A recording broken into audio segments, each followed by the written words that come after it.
We're at session 17, and I hope you've enjoyed our time together. You know, there's times in life where one timely word can change a life. You know, Jesus didn't have a lot of words other than his sermons, but most of the time he would say one word, one sentence, one truth, and people would be transformed forever.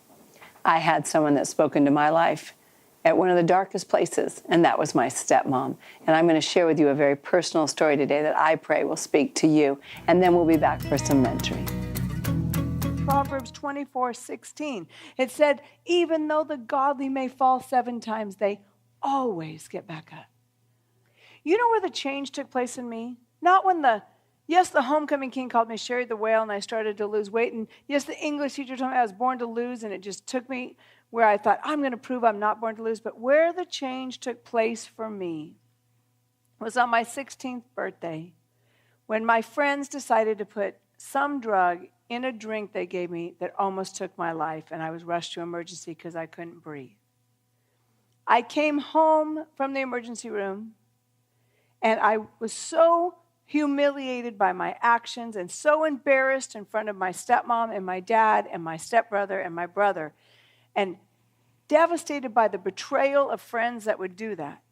And I ran into the bathroom floor and I threw myself on the floor and just curled up in a ball and just cried out to God. And I just wanted that to be the end. I didn't want to get up. I didn't want to face anybody. I didn't want to start over. I couldn't see how I could if I did want to, but I didn't even want to. There was no will to do it.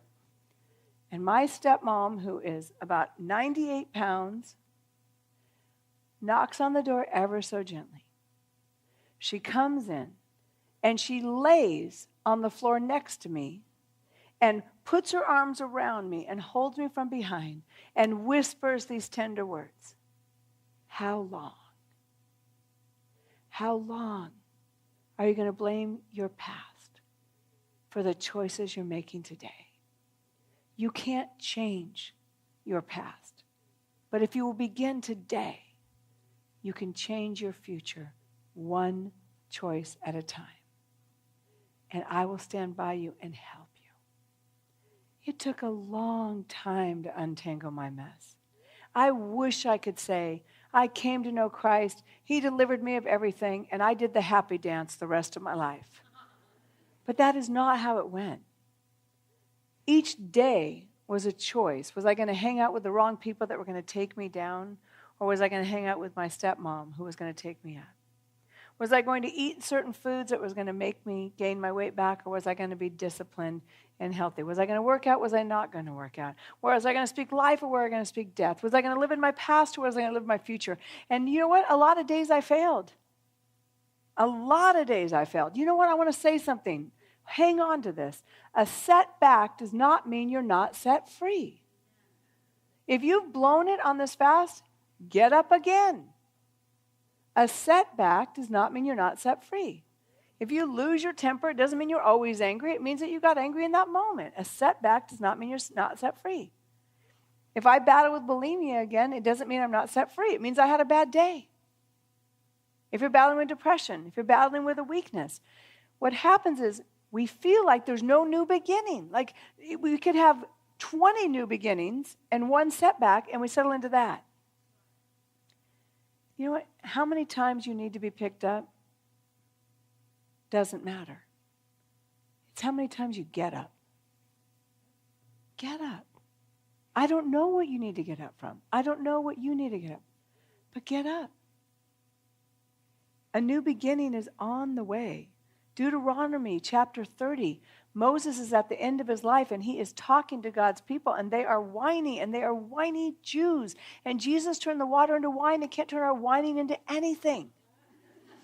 And so he's at the end and this man isn't even going to go into the promised land. And he's saying today, you have a choice between life and death. You have a choice between blessing and curses. I call on heaven and earth as a witness that you would choose life. One choice away. Right now, some of you that are watching are one choice away from a new beginning. One choice away from healing. One choice away from laying a new stone. One choice. We can make that decision, life or death, blessing or cursing. But don't buy the lie that it's over because of one poor choice. Get up. You know, I'm not sure how that story spoke to you personally. I don't know if you've been used by God to give that timely word or you've received a timely word, but I can tell you this. You're only one choice away from a new beginning.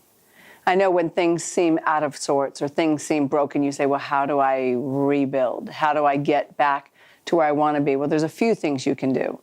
First of all, when Nehemiah had all the destruction, he had the people build from the wreckage, and he said, let's rebuild one stone at a time.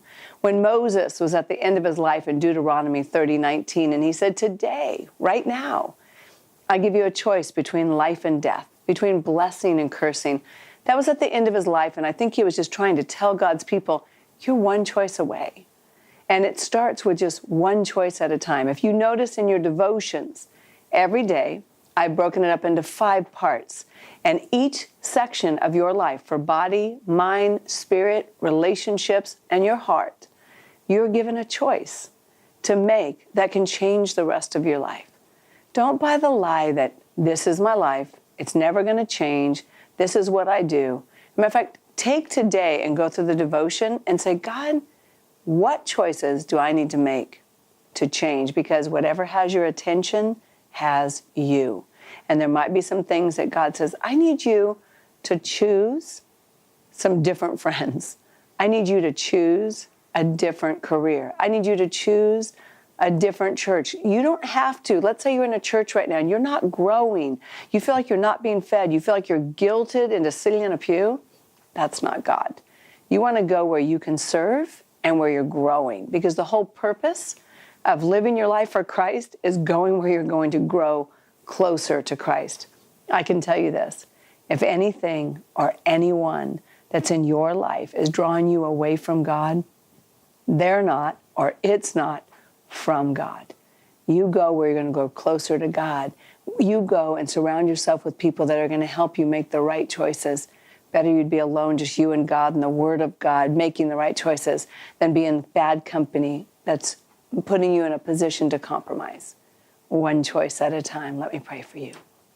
Dear Jesus, you know where your daughter is right now. You know what you have for her and what you're asking her to do. If she's in a place right now where a door needs to be closed, but she doesn't have the strength to close it, I pray you would close it for her like you did for Noah on the ark. But if she's in a place where she can make a choice to change the rest of her life and draw closer to you, give her the courage to make that choice. Or if she's in a place that she gets to give a timely word to someone she loves, anoint those words and give her the right things to say to help someone that she loves and cares for. I just ask, God, for you to search her heart.